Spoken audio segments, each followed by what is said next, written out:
el libro de los Proverbios. Sin duda, uno de los textos más influyentes de la historia. Pero, ¿qué pasaría si su significado no fuera tan estático como pensamos? ¿Y si hubiera cambiado drásticamente a lo largo del tiempo? Bueno, en este análisis vamos a desentrañar justo eso, cómo 3 traducciones distintas dieron vida a 3 versiones increíblemente diferentes de este libro sagrado. Aquí está la pregunta clave, una que es bastante provocadora y que nos lleva directo al corazón de lo que vamos a explorar. Para que se entienda bien de qué estamos hablando, fijémonos en este único versículo de Proverbios. El original en hebreo, habla de una recompensa aquí, en la tierra. Pero cuando se traduce al griego, ¡pum!, se transforma en algo totalmente distinto. Una pregunta sobre la salvación eterna. Es increíble, ¿no? ¿Cómo puede ser que un solo versículo cambie de una manera tan radical? Bueno, vamos a meternos de lleno en esto. Así que vamos a hacer un viaje en el tiempo, para seguirle la pista a este texto antiguo mientras va cruzando imperios y, claro, transformándose en el proceso. Ok, esta línea de tiempo lo deja clarísimo. Hay unas brechas culturales e históricas gigantes entre las 3 versiones. A ver, primero tenemos el original hebreo, que nace en el Israel de después del exilio babilónico. Pasan los siglos y se traduce al griego en Egipto. Y luego varios siglos más tarde, al latín, ya en pleno Imperio Romano.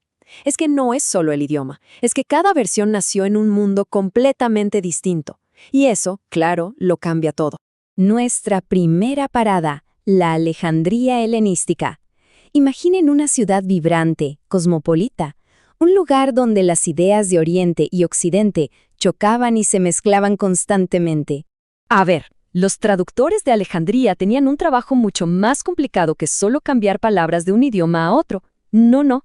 Su verdadera misión era hacer que el texto tuviera sentido, que resonara en una comunidad judía que era urbana, súper sofisticada. Piensen en gente que debatía sobre Platón y Aristóteles en la calle, y que al mismo tiempo leía las escrituras. Era un público diferente. Y aquí tomaron una decisión que fue crucial.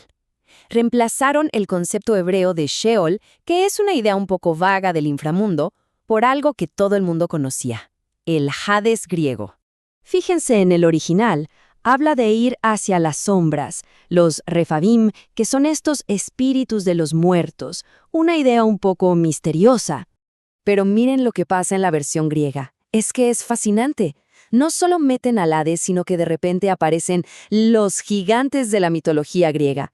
O sea, esto ya no es una simple traducción, es literalmente una fusión cultural ocurriendo frente a nuestros ojos.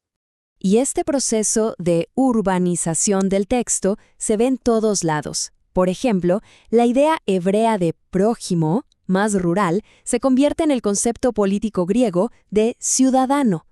Una disputa privada ahora ocurre en la asamblea. Son pequeños cambios, pero juntos, ilustran de una manera brillante cómo el texto se fue adaptando a su nuevo hogar, la gran ciudad. Muy bien, ahora damos un salto de varios siglos. Nos vamos al Imperio Romano del siglo IV, y ahí nos encontramos con nuestro siguiente protagonista, el gran erudito y asceta, San Jerónimo. El mundo de Jerónimo era completamente distinto. Pensemos en las influencias, las leyes y las instituciones romanas, el cristianismo en pleno ascenso, las batallas teológicas y, sobre todo, un ascetismo cada vez más influyente. Jerónimo no estaba solo traduciendo, él estaba creando una guía moral para los cristianos de Roma. Y claro, sus propias creencias y toda la cultura de su época se metieron de lleno en su trabajo. Un ejemplo perfecto de esto. En el original, el marido respetado se sienta en las puertas de la ciudad, que era donde se hacían los negocios. ¿Qué hace Jerónimo? Lo actualiza. Lo convierte en alguien que se sienta con los senadores. O sea, transforma esa imagen en algo que cualquier romano entendería al instante, el Senado, el centro del poder.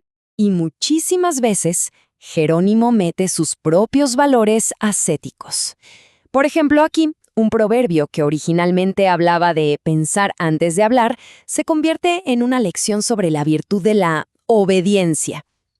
Es un cambio sutil, pero muy revelador.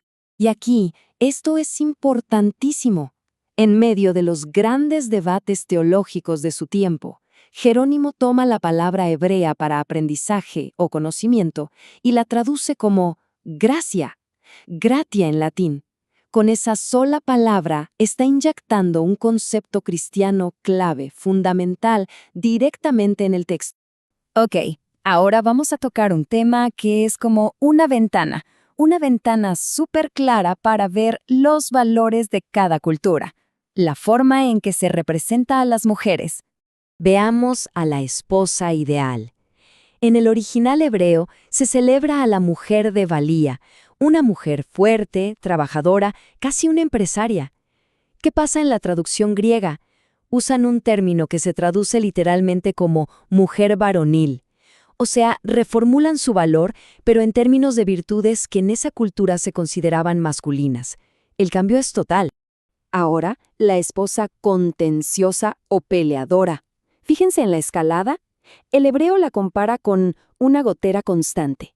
Algo molesto, sí, pero manejable. La versión de Jerónimo, en cambio, la convierte en un techo con goteras continuas. Ya no es una molestia, es una amenaza estructural para toda la casa. Una amenaza que puede arruinarlo todo. ¿Y con la seductora? Bueno, la traducción de Jerónimo es implacable.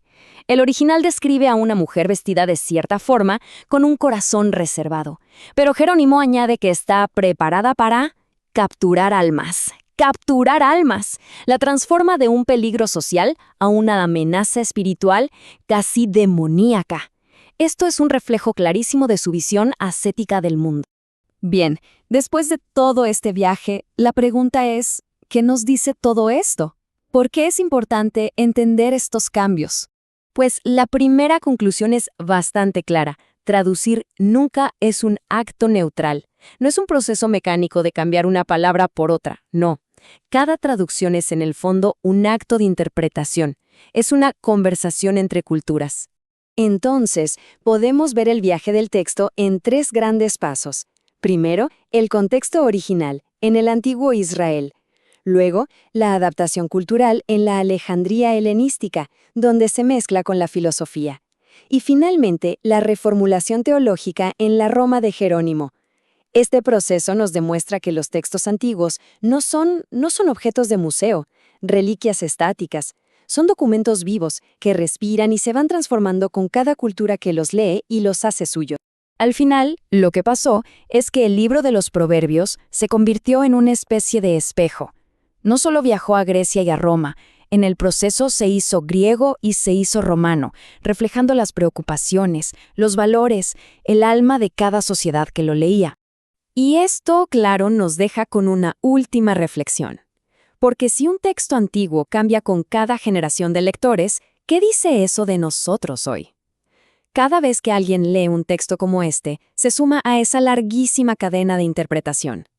La gran pregunta es, ¿qué huella estamos dejando nosotros en el texto? ¿Y qué dirá nuestra interpretación de nosotros a los que vengan en el futuro?